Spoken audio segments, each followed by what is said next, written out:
Hey everyone, welcome back. Today I'm going to walk you through how to implement a work breakdown structure, also known as a WBS in Smartsheet.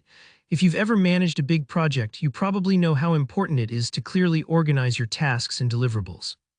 By the end of this tutorial, you'll know how to lay out a neat, easy-to-follow structure for your project in Smartsheet, making everything more manageable and easier to track.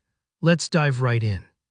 The first thing to understand is that a work breakdown structure is really all about hierarchy.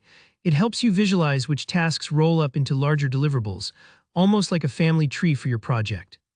In Smartsheet, creating this structure is simpler than you might think, because we can use indentation right within the column layout to set up parents and children for every piece of work. Start by looking at your task list in Smartsheet. Imagine each row represents a task or a deliverable. What you want to do first is identify which tasks are the high-level, overarching components, the parents, and which ones are the specific, detailed tasks, the children. For example, let's say you're managing a website launch. Design phase might be a parent, and underneath it you might have child tasks like create wireframes, choose color scheme, and review with stakeholders. Next, it's time to actually show that structure in Smartsheet.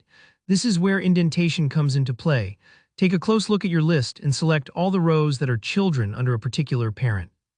In our earlier example, you'd select those detailed tasks that belong under the design phase row. Once you've selected those, just look for the indent button. It looks like a little arrow, usually near the top of the screen. Click that and you'll instantly see those rows move a bit to the right, now visually grouped underneath their parent. Smartsheet will even add little expand and collapse buttons so you can show or hide all the subtasks, which is super helpful for keeping things tidy. The key here is to not rush through the identification and indentation process. Take a moment to think about the logic of your hierarchy. If you accidentally indent the wrong rows, don't worry, you can always click the Outdent button to move them back up. Remember, this structure is going to help you and your team quickly see which tasks belong together, which makes tracking progress and spotting potential issues much easier down the road. Once you've indented all your child tasks, take another look at your sheet. Is everything grouped in a way that makes sense? Can you instantly tell at a glance how your project is broken down? If so, great. If not, don't hesitate to move things around. The goal is to create a layout where anyone on your team could look at the sheet and immediately understand the structure and flow of your project. As a bit of encouragement, this process might feel a little finicky at first, especially if you're new to Smartsheet or you've got a long list of tasks.